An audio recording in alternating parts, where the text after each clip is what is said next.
toute façon, si tu veux faire de l'art et que t'es pas un peu ouvert, laisse tomber, je pense.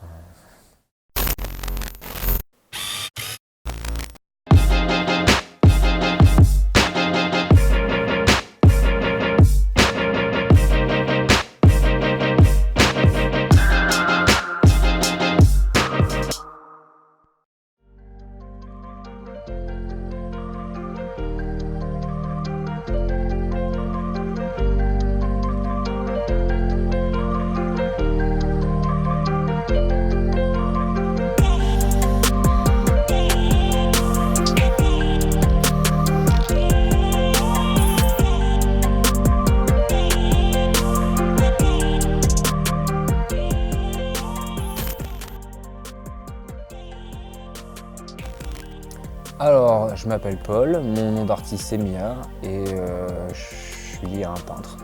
Je fais de la peinture sur Rennes depuis quelques années et voilà, j'ai monté un crew et j'en ai fait mon métier en mode artisanat de fresque.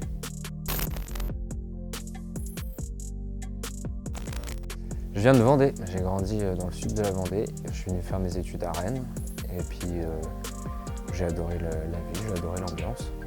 Après je suis allé me balader mais j'y suis revenu pour m'installer et faire de la peinture.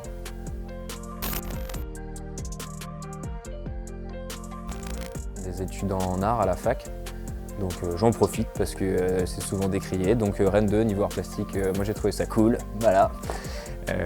J'ai trouvé ça hyper bien parce que justement j'avais pas accès à ce genre de savoir quand j'étais dans ma Vendée et le fait de pouvoir découvrir plein de trucs comme ça en art, j'ai trouvé ça hyper stylé.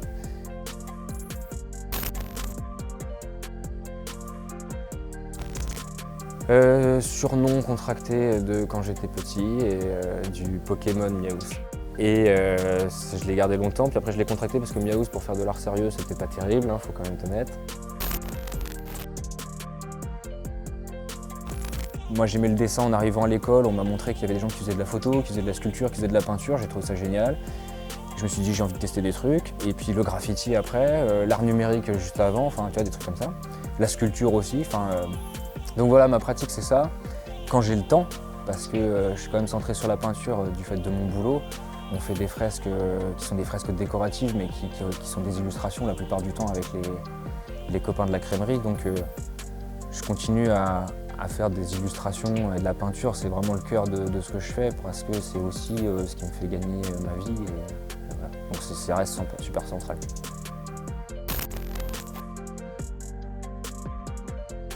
Si tu veux être super fort en dessin, fais autre chose, de la sculpture ou de la danse contemporaine. Ça te permet de te poser des nouvelles questions qui feront des parallèles ensuite avec ce que tu faisais et puis ton art de prédilection il sera enrichi quand tu reviens dessus après avoir fait cette petite expérience à côté, ce petit détour.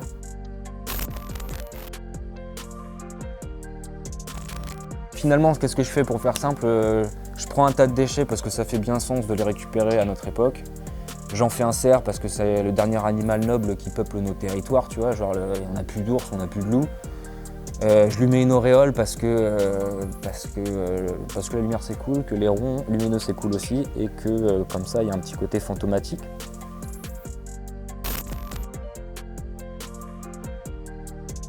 Dans l'esprit récupération, je me suis donc lancé à la quête de matériaux et donc j'ai récupéré principalement des déchets de jouets qui sont les jouets que même le secours populaire ne peut pas vendre parce que personne n'en veut, donc ça part à la déchetterie.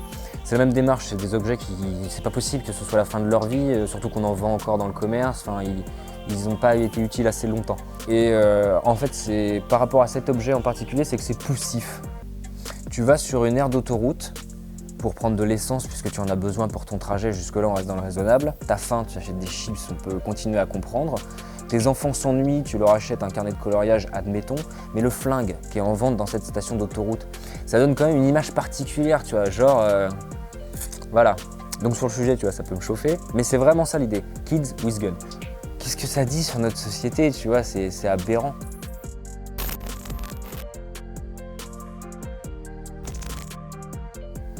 Pour le style graphique, non. Je peux pas je suis hyper admiratif de tellement d'artistes que je trouve tellement affirmés, tu vois, dans leur posture graphique, dans les choix qu'ils font et tout. J'ai tellement pas l'impression d'être aussi sûr de moi sur tout ça.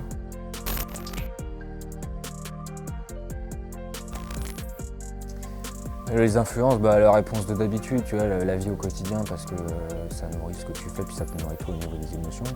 Après, quand j'étais à l'école, de gré ou de force, tu vois, on m'a montré plein de types différents, donc je peux pas nier les avoir vus et m'être positionné au moins par rapport à eux. C'est-à-dire, bon, toi tu fais ça, ça m'intéresse pas, mais toi tu fais ça, c'est intéressant, je suis obligé de reconnaître que j'ai à apprendre de toi et que tu as quelque chose à proposer et je le perçois, donc je peux creuser.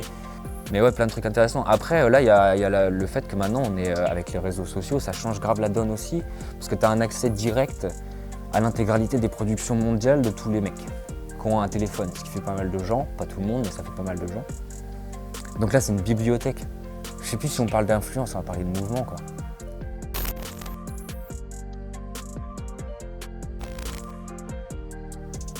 Est-ce que je vis de mon art? Je survis avec du travail de commande.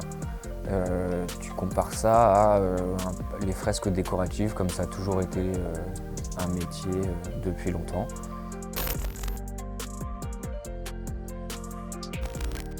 Est-ce que je veux vivre de mon art? Dans le sens, j'aimerais pouvoir faire ce que j'ai envie de faire, ça paraît assez évident, sans avoir à me soucier de l'argent, d'un point de vue pratique, c'est-à-dire manger et me loger, et d'un point de vue de production, c'est-à-dire avoir accès à du matériel pour pouvoir mettre en vie mes projets, les idées ou des outils aussi, enfin des choses comme ça.